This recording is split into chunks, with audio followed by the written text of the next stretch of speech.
নমস্কাৰ জনাইছো সকলোকে ৰাচনা ব্লগ চেনেলটোৰ অন্য এটি নতুন ভিডিঅ'ৰ মাজলৈ আপোনালোক সকলোকে স্বাগতম জনাইছো। আজি বহু দিনৰ মূৰত আপোনালোকৰ মাজলৈ এটা ভিডিঅ' লৈ আহিছো। আজি মই ছোৱালীজনীৰ কাৰণে এটা ফ্ৰক চিলাব লৈছিলো, ভাবিলো আপোনালোককো দেখুৱাও বুলি।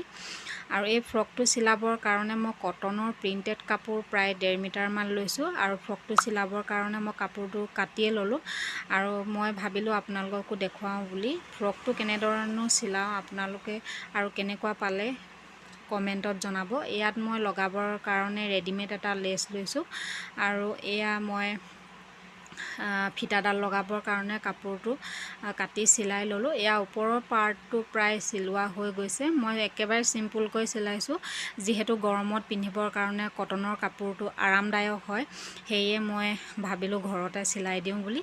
আৰু এয়া ফ্ৰকটোৰ মোৰ তলৰ পাৰ্টত অলপ কমকৈ কোচ দি ফিল লগাম বুলি ভাবিছো। সেই কাৰণে এই তলৰ 4 ইঞ্চি মান জোখৰ লৈছো এই ফিলটোৰ কাৰণে আৰু এইটো মই চিলাই লৈছো। এয়া দেখিছেনে, অলপ সৰু সৰুকৈ কোচ দিছো, ইমান বেছি কোচ মানে দিয়া নাই, ইমান বেছি ফিল মানে হেৰি কৰা নাই আৰু বেছি কোচ দিয়া নাই, কমকৈ কোচ দিছো।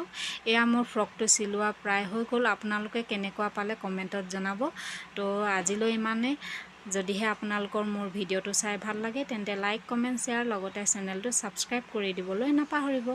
তো ফ্ৰকটো কেনেকুৱা লাগিছে আপোনালোকে কমেন্টত জনাব। এয়া বেক সাইডে মই হুক লগাই দিছো আৰু অলপ ধুনীয়া দেখিবৰ কাৰণে দুটা ষ্টোন লগাই দিছো।